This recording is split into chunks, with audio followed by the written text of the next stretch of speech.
आज हम कुछ सेनानियों के नाम आपके सामने स्पष्ट करना चाहते हैं।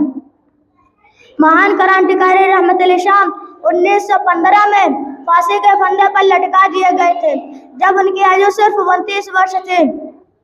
चौधरी मोहम्मद अली खान को अपराधी घोषित कर 16 मई 1868 में बरेली जेल में गोली मारकर मौत की नींद सुला दिया गया।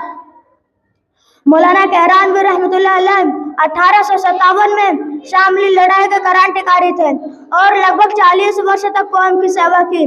फिर 1891 में इस दुनिया को अलविदा कहा।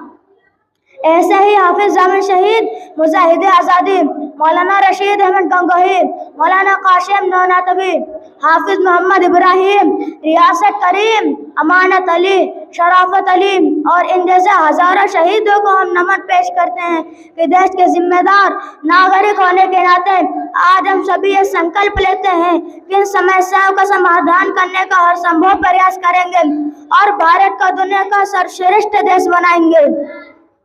दिल से निकलेगी ना मर कर भी वतन की उल्फत, दिल से निकलेगी ना मर कर भी वतन की उल्फत, मेरी मिट्टी से खुशबू वतन आएगी। जय हिंद, जय भारत। अस्सलाम वालेकुम रहमतुल्लाहि व बरकातुहू।